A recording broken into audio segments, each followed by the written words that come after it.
आपल्यासोबत आहेत पंडित राजकुमार शर्माजी। जय श्री कृष्ण। जय श्री कृष्ण, जय श्री कृष्ण। कैसे हैं आप? बस बढ़िया। अच्छा गॉड ब्लेस। पंडित जी, मला पहिला प्रश्न हा विचारायचा आहे, अमावस्या जी वगैरे खरंच असं काही इतकं प्रभावी वगैरे असं काही असतं की ज्याच्यात काही बरं करू नये किंवा बरं झालं तर त्याचं काही फळ मिळत नाही वगैरे?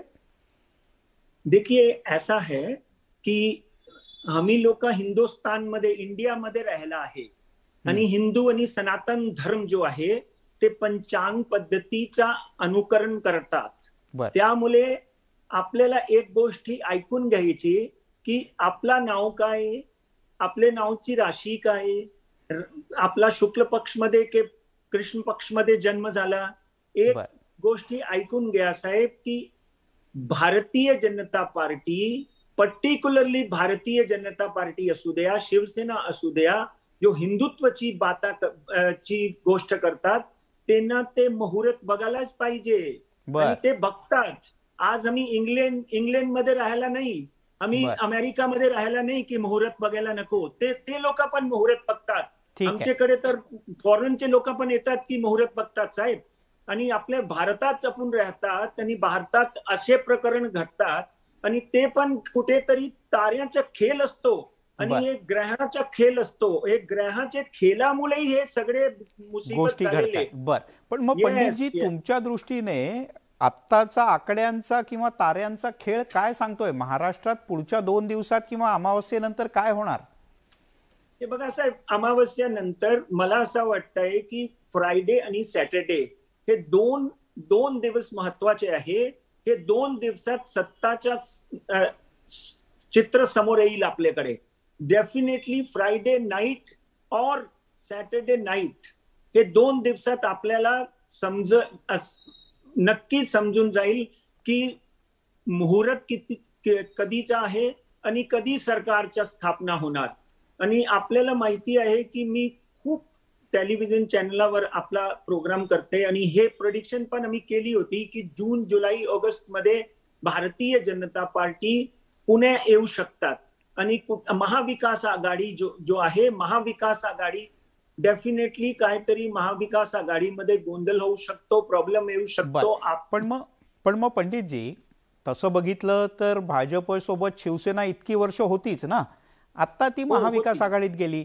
मग आता तुमचे आकडे असं सांगतायत की उद्धव ठाकरे पायउतार होतील आणि देवेंद्र फडणवीस हे सत्तेत जातील? खूप कारण सुंदर प्रश्न। कालपर्यंत ते पण हिंदुत्व मानतातच ना, कालपर्यंत म्हणजे आजही ते हिंदुत्व मानतातच ना।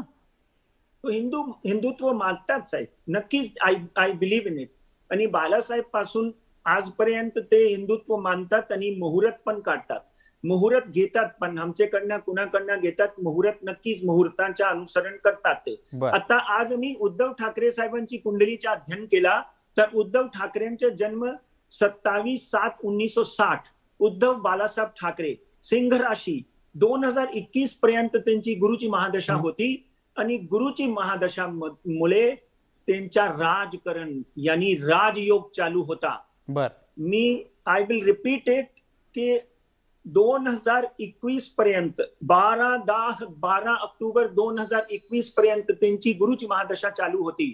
ठीक आहे। गुरुची महादशामध्ये त्यांना राजयोग होता आणि ते मुख्यमंत्री झाले। 12/10/2021 चे नंतर उलटी गिनती चालू झाली आणि शनीची महादशा चालू झाली। बर शनीची महादशामध्ये त्यांना ते आजारी पडले, त्यांना प्रॉब्लेम झाले आणि बर एकनाथ शिंदे म्हणजे आज तुम्ही सांगा की उद्धव ठाकरेंचे नंतर शिवसेनाचा सगळ्यात पेक्षा मोठा नेता कोण आहे, तर आपण सांगणार की शिवसेनाचे नंतर सगळ्यात मोठा नेता जो आहे ते एकनाथ शिंदे आहे। ठीक आहे। एकनाथ शिंदेची कुंडली पण आपण बघणार।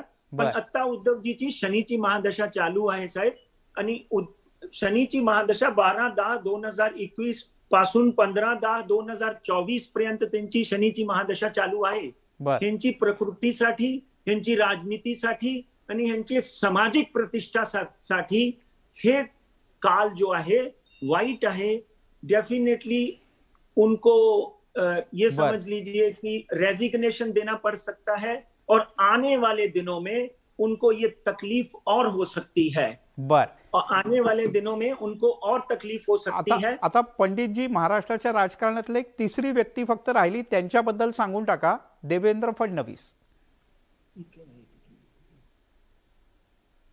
हा, देवेंद्र फडणवीसची कुंडलीचं जेव्हा आम्ही अध्ययन करतो, हे समोर दिसतात, डेफिनेटली समोर दिसतात की देवेंद्र फडणवीसच्या 27/7/1970 10/29 नागपूर कुंभ राशी 4/3/2019 पासून कुंभ राशी मध्ये 4 मार्च 2019 पासून केतूची महादशा लागली. ऐकून घ्या साहेब, ते महत्वाची गोष्ट आहे. केतूची महादशा लागली. 108 MLA 108 आमदार त्यांच्याकडे होते, ते सत्ता स्थापित करू शकले नाही. शनी, केतू, राहू डेफिनेटली कलियुगी आणि इव्हिल प्लॅनेट्स, दैत्य ग्रह मानतात आम्ही.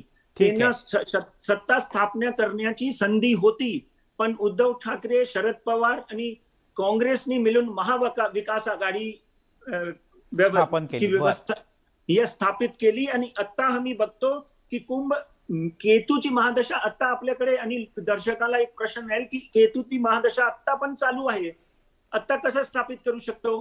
पण एक क्लॅरिटी मी इथे देतो दर्शकांसाठी आणि आपल्यासाठी की केतूची महादशा मध्ये त्यांचा 1 फरवरी 2022 पासून मंगलची अंतर्दशा चालू झाली. मंगलची अंतर्दशा चालू झाल्यानंतर, ऐका साहेब, मंगलची महादशा चालू झाल्यानंतर मंगल परवा 27 जूनला मेष राशीमध्ये आला.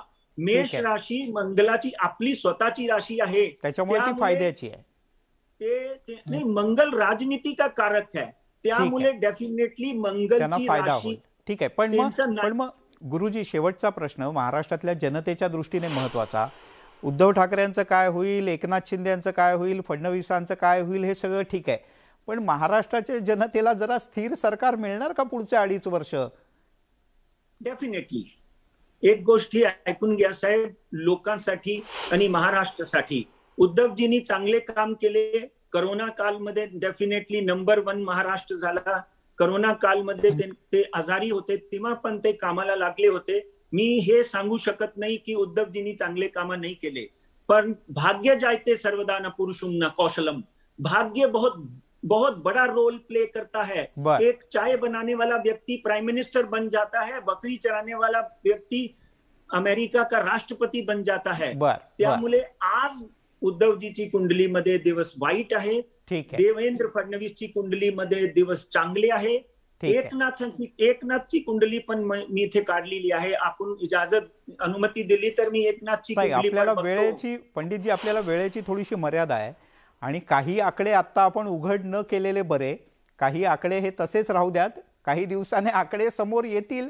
कारण पंडितजी, शेवटी सभागृहातला आकड्यांचा खेळ तर बाकी आहे ना. तुमच्या आकड्यांचा खेळ मांडून झालाय, पण सभागृहातला आकड्यांचा खेळ बाकी आहे. तर महाराष्ट्राच्या जनतेचं त्या आकड्यांकडेही लक्ष लागलंय. पण तुम्ही वेळ दिलात आणि काही गोष्टी सांगितल्यात, त्याबद्दल खूप खूप धन्यवाद. जय श्री कृष्ण.